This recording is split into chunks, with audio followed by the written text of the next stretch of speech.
The Clone Wars continue, and our journey now takes us into the middle of Season 3. Come with me as I continue to watch through the Clone Wars for the first time.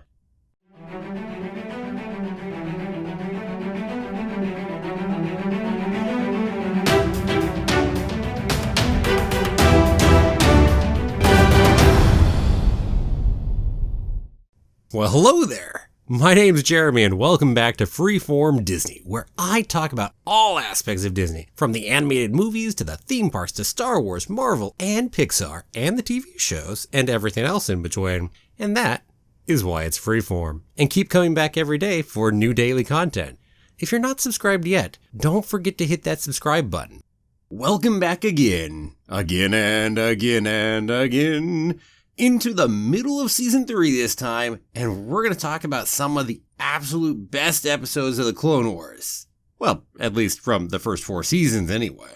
That means this is probably going to be a long video, so let's jump on in. So we start into the 4-episode Umbara arc with the episode Darkness on Umbara. There's war going on in the expansion region of the galaxy. And we're off to the Umbara region, which is in a remote ghost nebula.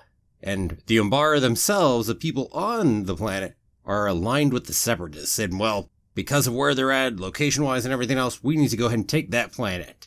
Now we get to have a whole bunch of our troopers here, because this can be super trooper-focused. So we've got Fives, we've got Rex, we've got Hardcase, Dogma, Jesse, good bit of other people too that we see in there. Those are the main ones that we really focus in on, though. Now, as we come in, it's not super obvious that it's going to be clone trooper focused the way it is, because we've got Obi-Wan and Anakin as we're starting in, and it looks like, oh, hey, well, this is going to be an Anakin episode, and maybe we'll switch out to Obi-Wan at certain points. Nope. Before we do that, there are some nice visuals, and some good carnage of the battle. I mean, the planet looks cool. And we've got these intriguing weapons that are going on, energy ball shooter weapons for the Umbarans, who, by the way, are called the Shadow People. Essentially, they can hide in the shadows really well. They're really good at stealth and the fog of the planet. Yeah, they're really good at all of that, so it makes it harder to fight them. And again, really, the nature here is cool. Some cool alien creatures out in there. The cool one up at the ground that pops up. There's these red glowing plant trees. And heck, there's this new cool electrical scorpion kind of things that the Umbarans use. I mean, that's really intriguing. I haven't seen something like that before. And now here's where it changes up, because General Krell pops in. Now he's the same species as Dex back from Episode 2 Attack of the Clones. Good old Dex and his diner. And what happens is that Anakin gets ordered to head on back right in the middle of the battle. So he's off to Coruscant at Palpatine's request, and apparently the Jedi Council said, yeah, sure, let's go with it. So much for following Anakin. Throwing a red herring on that one, and they got me with that. So in comes Krell. Now, I don't think we've seen him before. Somebody's probably assuredly going to point out that, hey, yes, we've seen Krell back over here. So if you've got to go ahead and shove it down in the comments, because I don't remember seeing him before, but I'm not going to be surprised to find out I was wrong somewhere. Now, he's one of those hard-ass, by-the-books kind of characters as we get introduced to him. And he's got 2 double-sided lightsabers, one green, one blue. It's pretty cool, really. Now, Krell, obviously off the bat, does not have a lot of respect for the clones. Off the bat, he's not even calling them by their names. Instead of Rex, it's CT-7567, or 7567. Point being. No respect there. Now he heads in and he chooses to do this full frontal assault to go take the capital, because that's our goal. With no air support and no surprise, because they're going to just march down the main path straight there, which is very different than the plan that Anakin was about to go use to go do it, and you're just kind of going, what the hell? What in the world's going on at that point? He just cares that little about clones. And in fairness, that was what I was thinking at that point in time. And that road? Well, that road is mine, and they're ambushed from multiple sides. There's no cover, and you just hear Krell going, feeble-minded clones. It's like, dang, you put him in that kind of a shitty position. I mean, what do you expect? So they end up pulling back, because what the hell else do you do in that situation? And General Krell is pissed, because his order was go forward, you don't pull back for nothing. Well, yeah. You've got Krell going, hey, is there a flaw in your design for going ahead and not following the orders? It's like just even that way of talking, a flaw in your design. I mean, they're actual humans. Yes, sure, they're clones. They're grown from a test tube in that sense, and they're essentially indoctrinated their whole lives. But that talk, oh, wow, it's so dehumanizing and just talks about how Krell really views them. And Rex, good old Captain Rex, who tends to be a bit more by the books, to some degree at least, when he actually ended up having to stand up to Krell because Krell pulled his bloody lightsaber to threaten Fives. Woo! I mean, Krell at least gave him a little respect after that. Actually called him Captain Rex. Well, then this episode ends on another fight breaking out.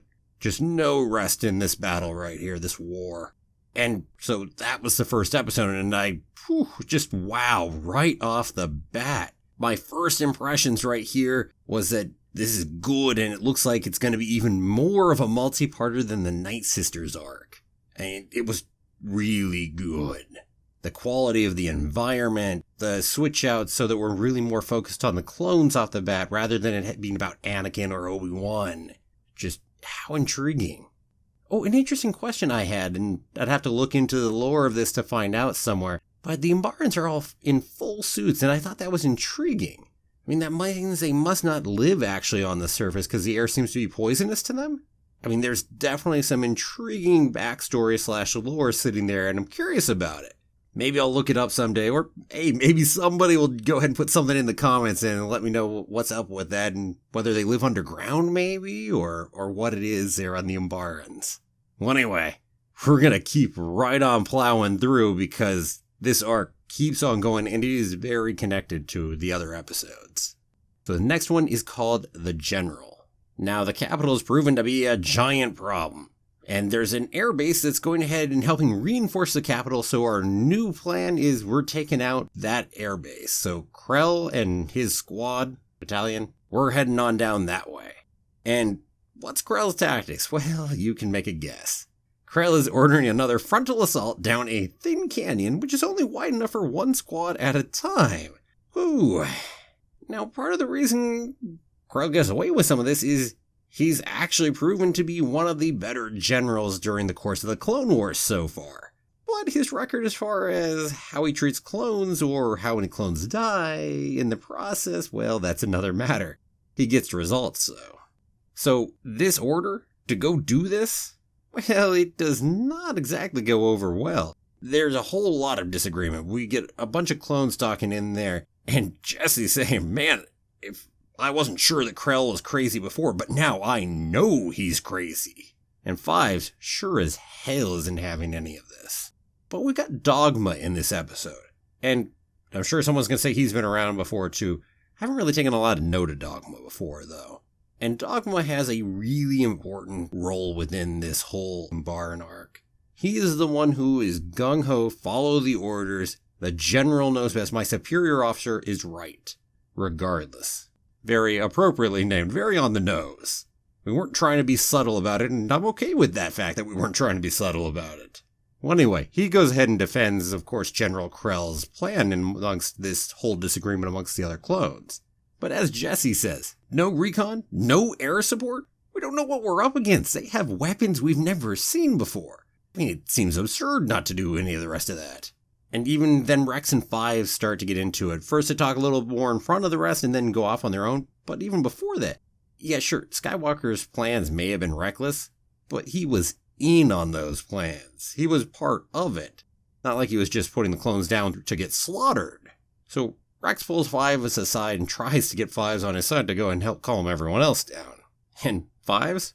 Yeah, Fives is like, oh, you mean coax them into following another one of Krell's suicide missions? We lost a lot of men last time. Yeah, I'm with Fives. Granted, that's not the chain of command. That's not it at all. But man, I am on Fives' side right there.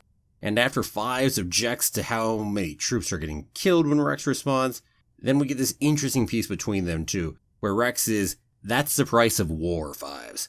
We're soldiers. We have a duty to follow orders, and we must lay down our lives for victory.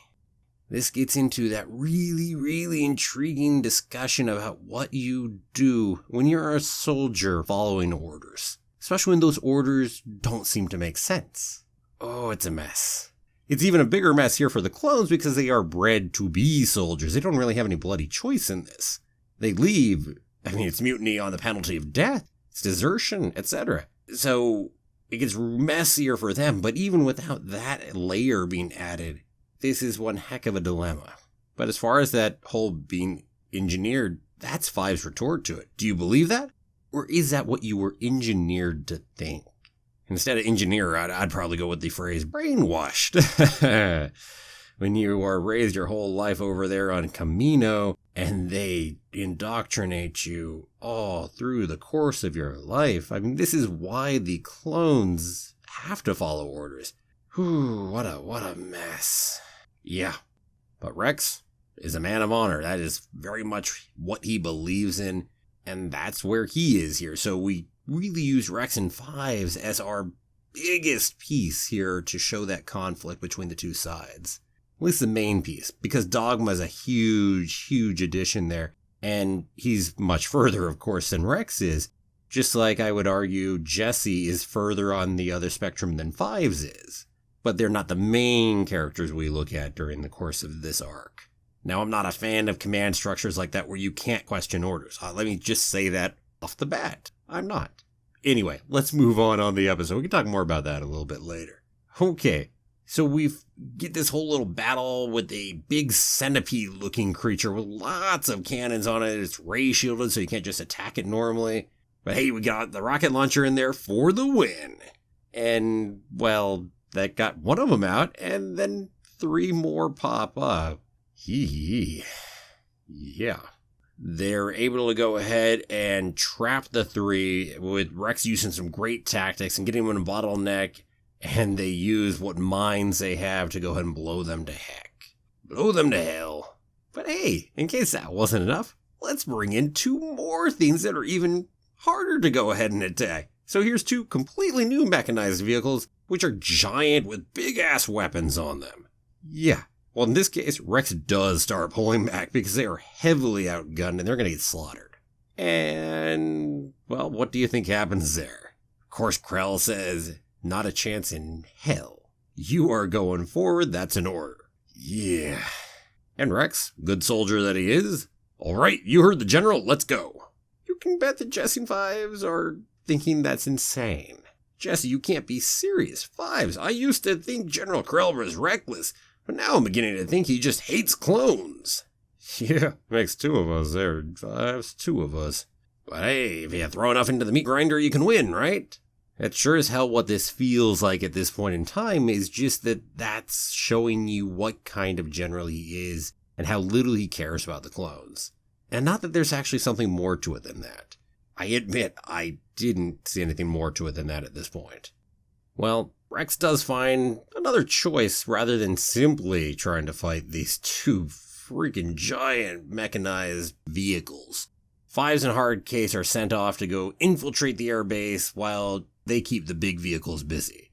And luckily, guess what? They are able to go ahead and steal a couple of the flying ships. Really cool flying ships they got too. And they destroy those vehicles in the process. But first, before we actually quite got there, Krell was pissed about Rex sending the 2 of them off and ordered an all-out assault against these vehicles that they have no real chance against. Yeah. And we had some interesting other things that popped up. There was an interesting comment made, something about the growth chamber having a leak maybe, and it made Hardcase hyperactive? I'm not sure how literally I'm supposed to take that one, or if it was just conjecture as to a reason or an excuse for why it's hyperactive. But being that they're all clones and trained to be similar, that shouldn't happen normally. So I don't know. I don't know if that's a literal piece that really was it the growth chamber had a leak. I'm curious, but intriguing. And by the way, it was fun watching them have a crazy old time getting those ships up and working. Now that said, I can't help but feel bad for the Umbarans during the course of all this too. We're really not focusing on that aspect of this during this arc, but it pops in there on my head. This is their freaking planet that you guys are on. It just happened to be on the other side. It's part of the horrors of war right here. everybody that gets trampled in the process of the people who really want the war going on in the first place. Yeah, good times. Good freaking times. In this case, it's dissent manipulating all of you against each other in order to take everything over. And you are all falling for it. Yeah. Damn.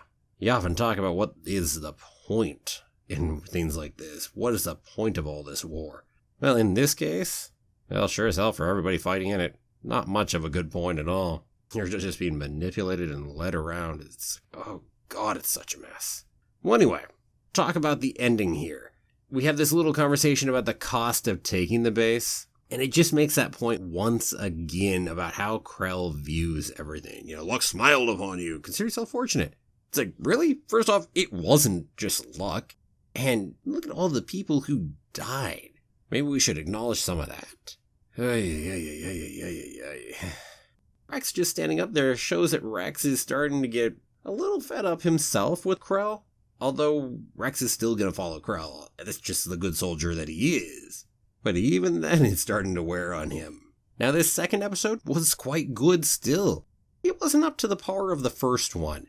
My feeling on it was that it kind of felt like a long-winded way of showing us Krell's style and opinion of the clones. Something we had touched on in the first episode already. So it just felt that way. And the funny thing to me is one of my reactions when I first watched it. So bear in mind this is without the hindsight of seeing the 2 episodes afterward. But when I first watched it, one of my thoughts was about that lack of air power and Krell not bringing in air power and how absurd that felt to me. Now, in fairness, Star Wars ground battles often don't bring in air power, which is really bizarre in the first place because air power is so valuable. Why in the world would you not use it? But it felt really egregious here because we even referenced the possibility of air support and Krell turning it down. And yeah, it just made me really wonder when I was watching that and going, what the hell? What the fuck, man? Now, all that said, dang, still loved this episode. It was really good, and there were some great conversations in there. The best conversations tended to be these Rex and Fives conversations, but there were some other pieces in there too with other people getting some good lines. And really diving into that piece about war and about whether you follow orders versus not, about, well, are you trained to do that? Are you doing it because you were brainwashed into it? Or are you doing it because that's really what you think? And then all of the other related issues that also come up. Okay, let's keep going on because we still got 2 more episodes in this arc to talk about. And the best is yet to come, may I say. They just get better and better from here. So up next we have Plan of Dissent. Things are going to reach a breaking point here. So we've taken the base, but now there are insurgents who are attacking and attempting to retake the base. Now, this really doesn't seem to be a whole big threat. They don't seem to really care about that. So that's not actually the threat of this episode. So we have a conversation between Krell and Obi-Wan. We find out that there's an orbital ship that's continuing to resupply the troops that are over in the capital defending it. And, well, Obi-Wan can't take out the ship as the Republic fleet is outnumbered, because there's a big old battle going on up in space still this whole time. And, well, frankly, their fleet, the Republic fleet, should be getting reinforcements, but they still haven't arrived. They're still waiting, and, well, this conversation ends up ending because the conversation gets jammed. So nothing more you can do, really. Well, what's the response here? Well, Krell is going to go ahead and send out our people to take the capital. That's going to be the plan. We're going to go ahead and do it soon. Just go launch in there. Who cares that they're being reinforced? Just damn it all. Even if this doesn't make a whole heck of a lot of sense. It just seems like we're going to get slaughtered to do it. By the way, one should note, there are plenty of historical examples of military commanders at whatever level who certainly send people into a meat grinder in order to take just the next hill. Or, Jesus, should we talk about trench warfare and how little ground gets taken, how many people's lives get lost just to move such a small distance? Yeah. So given all of that kind of background, I mean, yeah, sure, you can believe a person like Krell doing this kind of stuff. Sure, why not? Well, what if there's a better plan? Rex offered this much better sounding counterplan, much more Star Warsian, shall we say. Because they've cracked the codes and they can go ahead and fly some Umbaran fighters and just try to head up there and destroy that ship that's doing the resupplying. Sounds like a nice, good old Star Wars rogue plan right there. But General Krell shoots it down pretty much out of hand, just to the way he did it. Screw that. I'm not wasting troops on a frivolous action. Not quite the words he said, but point being. So, yeah. And then things get into a real mess amongst the clones over in their barracks. Jesse just... Really? Really? We're really doing this? We're going to march into missiles and get ourselves slaughtered, essentially? Well, Dogma walks in, and that pretty much ends everybody's conversation right there. We're not talking about it in front of Dogma. Why the hell would you in front of that guy? And here's where we get to another one of these good conversations, because it's Fives and Rex again. They have a conversation out away from the rest of the company. And we have this conversation about honor in the first place. Where is the honor in marching blindly to our deaths? Because again, this is Rex. It's about honor. That's why he goes ahead and follows orders, why he follows chain of command, etc. Rex's response, it's not our call. We're part of something larger. We're not independent of one another. And that is part of the whole point and idea behind chain of command, and having to follow it is because you don't have the whole picture. The people above you do, and you have to trust that. But Fives, just know I can't follow orders when I know they're wrong, especially when lives are at stake. And that fits much more with our Star Wars ethos, shall we say. That tends to be more the opinion we get rather than that regimented following of orders. Just look throughout the saga. Whether we're talking original, prequel, new, it doesn't matter. It's there all throughout it. And to end this whole little conversation, Rex is like, you will go ahead and do it if you support the system we fight for. And Fives, I do support it. I do, but I am not just another number. None of us are. And yet that's exactly why the clones exist in the first place. It's just to be another number. They're even called by numbers. Instead of Fives, it would be, in this case, ARC 5555. That's what we'd call him. Or originally, before he became an ARC trooper, it would be CT 5555. We didn't even give you names because you were just another number. And that's how Krell views you. That's how, well, frankly, too many people view you. Even with the names that they get, they're still viewed as numbers more than people. Oh, yeah, what a mess. What a mess. Well, anyway, let's move on. So, Fives, of course, is going to keep moving forward with what he's doing. And we get this fun little moment over there where Fives kind of gets his Han Solo in the detention center moment when they're down in the hangar practicing with the ships. We get this whole, Trooper, what's going on down there? Yes, sir. Everything fine in the hangar, sir. Nothing's out of control down here. Then why have the alarms been triggered? It's just a drill, a safety drill, sir. All of this ends up ending with Krell doing, who is this? What's your CT number? I love the reference. It was really nicely done. I mean, very fitting in the episode. It didn't feel forced at all. So, beautifully done. Back to the idea of themes that just echo throughout time there. And they've gotten better at doing that as this series has gone on, at getting those references, those echoes, shall we say, without making them feel forced. Because they certainly felt a little more forced early on in the show. And while I certainly still enjoyed a number of them, I enjoy them a lot more when they're not. So, nicely done. So, where do we go from here? Well, Krell finds out about it, locks down the bloody fighters, and, well, you can imagine that's probably not the end of this, because where would be the drama in that? So, Fives tells Rex that he's gonna go ahead and do it. And Rex doesn't stop Fives. But does tell Fives that, guess what, if he gets caught, he's on his bloody own. So there are 3 of them that go ahead and pilot the ships. We've got Fives, we've got Hardcase, and we've got Jesse that are all heading up there to go do it. We jump up to the ship. The whole idea is we're going ahead and doing something that good old General Skywalker did once. Oh, it's back in a certain movie, I don't know, named Phantom Menace, where you go inside the ship and blow up the generators from the inside. So that's what we're going to do here. And they almost pull it off without anybody dying. Really close. The only problem is the shield made it so they just couldn't get through it. And Hardcase has to go ahead and sacrifice himself to blow the generators to hell. And he does. It's a really good sacrifice right there. Didn't know Hardcase all that well, but Miss Hardcase already.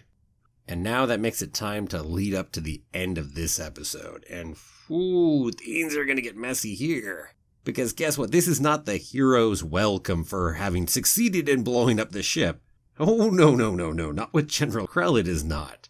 Now, Rex attempts to take the blame and fails miserably because Krell's sure as hell not having anything to do with that.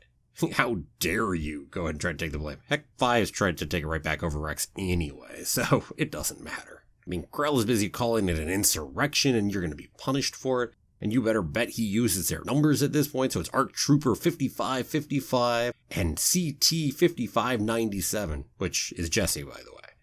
And let me be clear about the punishment for the treason committed by ARC Trooper 5555 and CT 5597. They will be court-martialed, they will be found guilty, and they will be executed. Make no mistake, for crossing me, you will pay the price.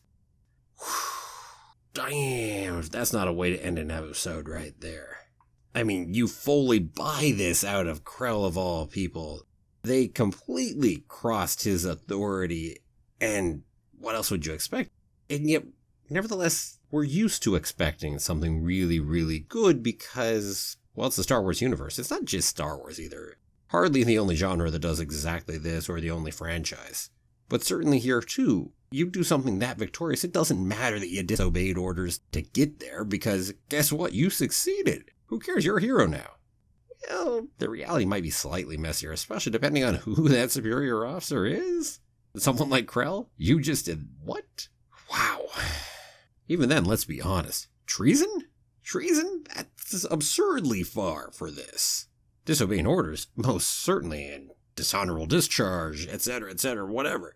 Treason? No, of course not treason. That seems absurd. Not absurd for Krell to say it because, well, yeah. We're going to make one hell of an example out of you.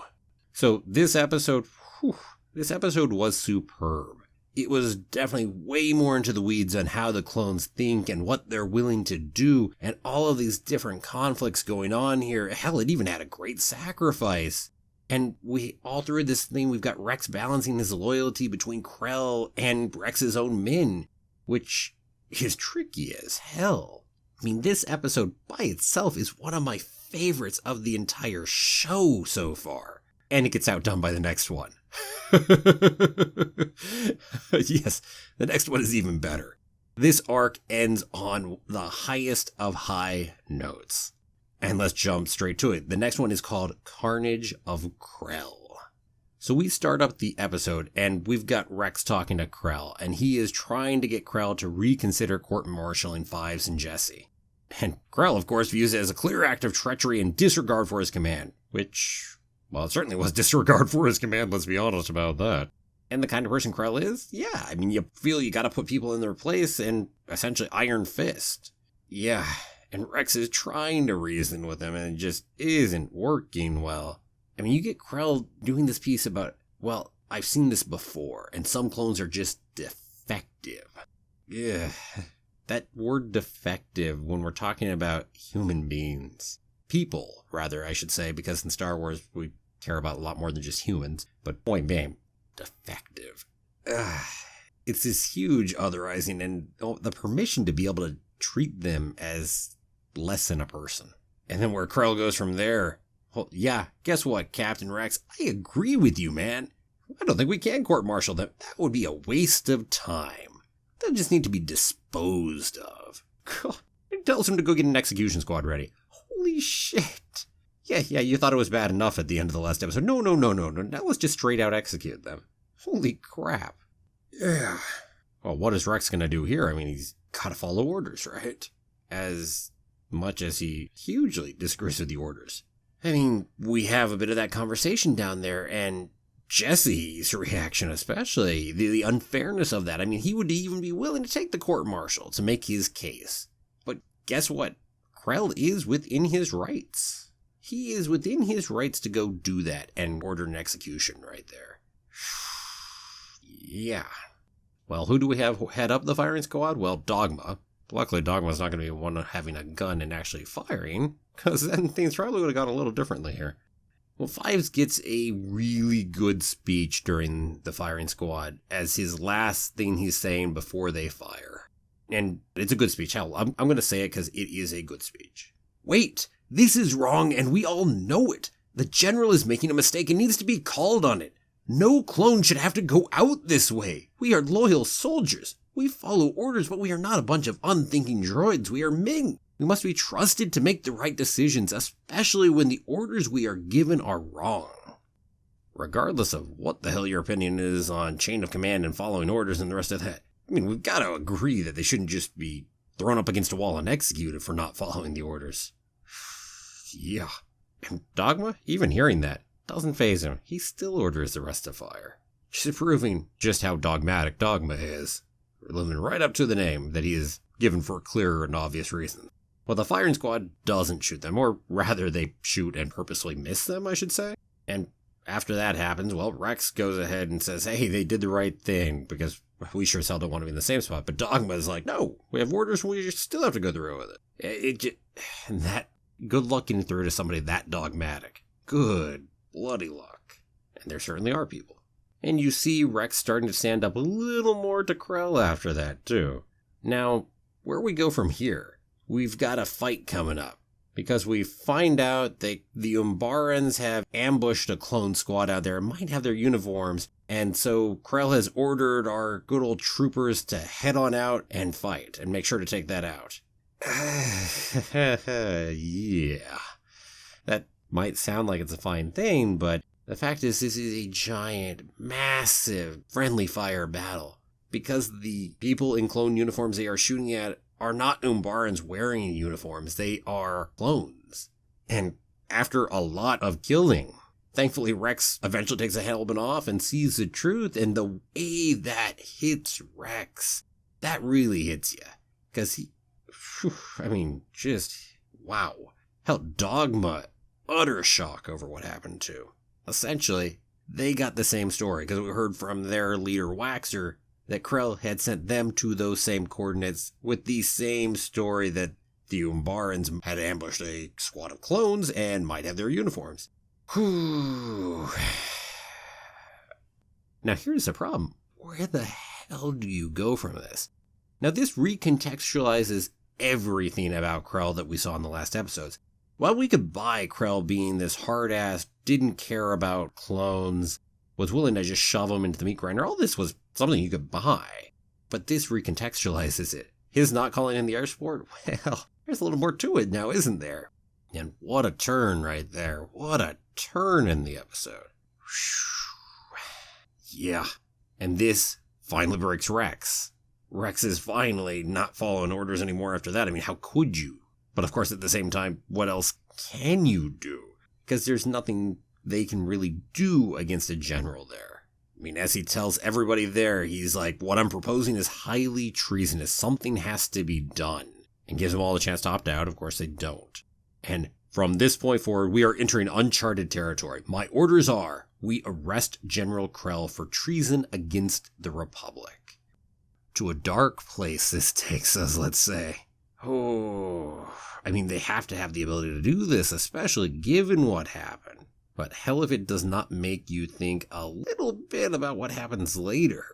Just in terms of Order 66 and whatnot, even if this is a very different issue. But the ability to see the Jedi certainly are not necessarily as good as you give them credit for. Now that's not quite why they all go ahead and shoot the Jedi, but still. Yeah. Now the music in the background of all of this is great as well. Hell, Dogma's even with them for a little bit, but he can't finish going through with it and kind of leaves, but... yeah, they all head in there, and there's like a good 12 of them that head up to arrest Krell. And we get a clear and obvious Palpatine reference in episode 3 going on here, because it's, General Krell, you're being relieved of duty. It's treason, then. Although, in fairness, it literally is treason, as they all admitted, so it certainly is treason doing what they're doing. Just as it was technically when the Jedi arrested Palpatine, for that matter, I suppose. But again, this is an echo that is a very fitting echo. It feels... definitely more on the nose, but yeah, anyway. Yeah. Oh.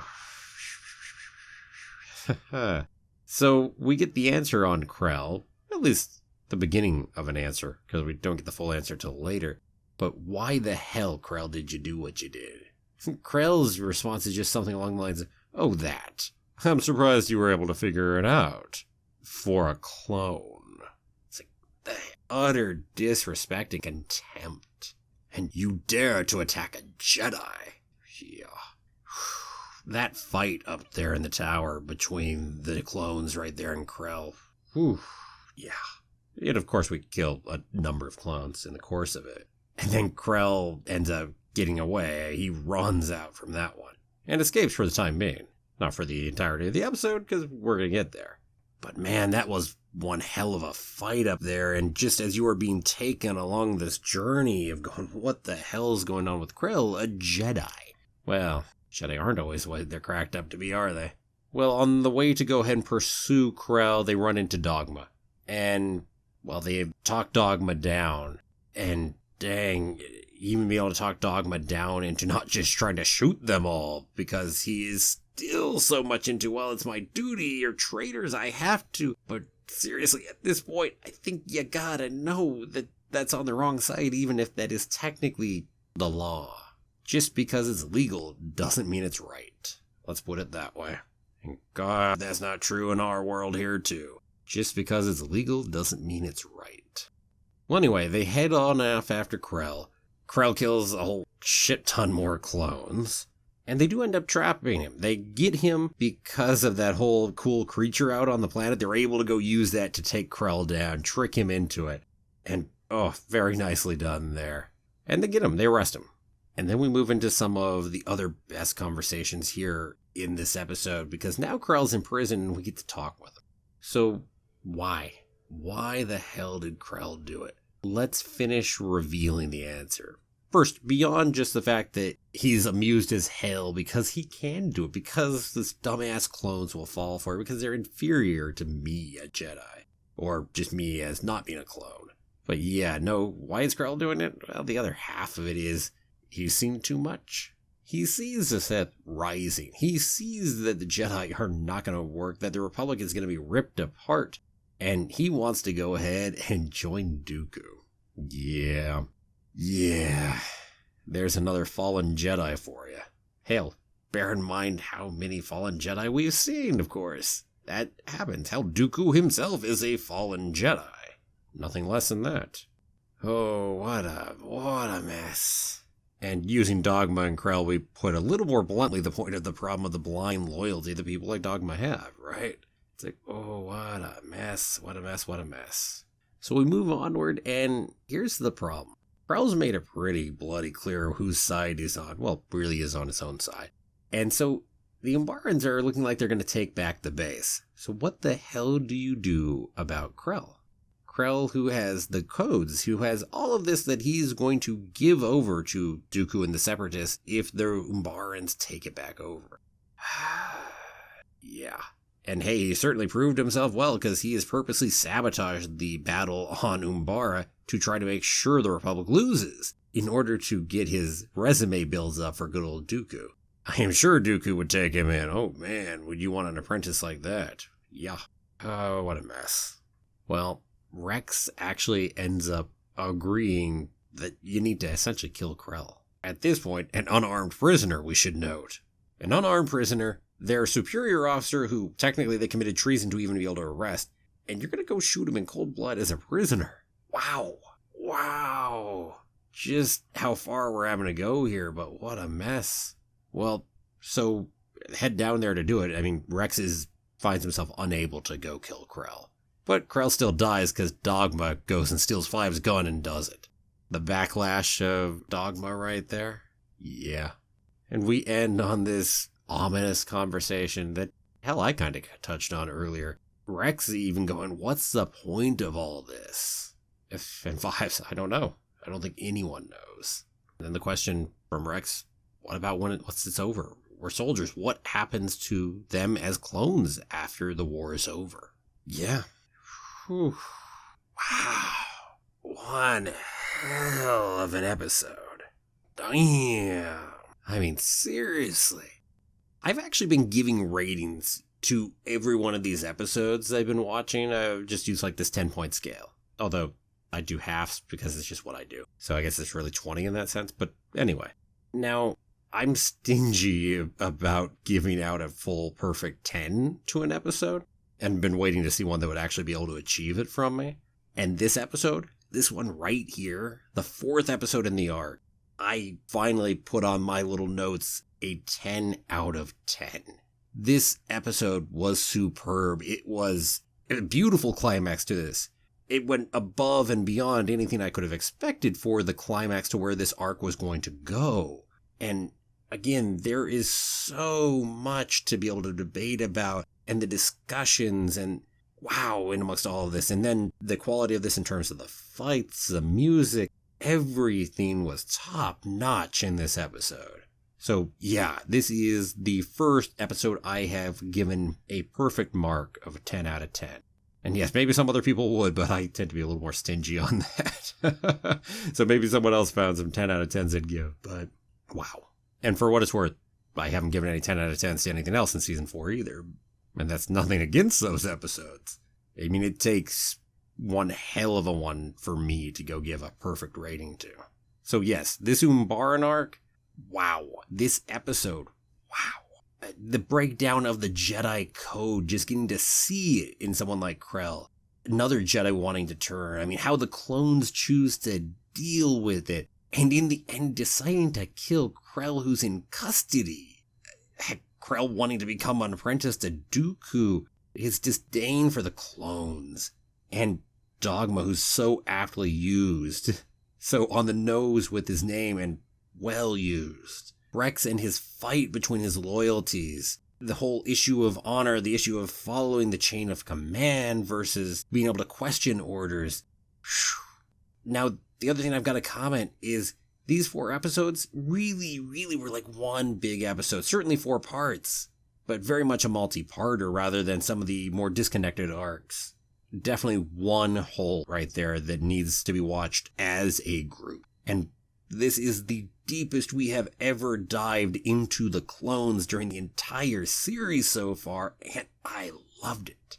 Now, personally, right now, at this point, I would bet you this has good odds of ending up in my top 5 when I finish the show as a whole. I've got seasons to go, but it was that good that I would bet that it's going to end up there.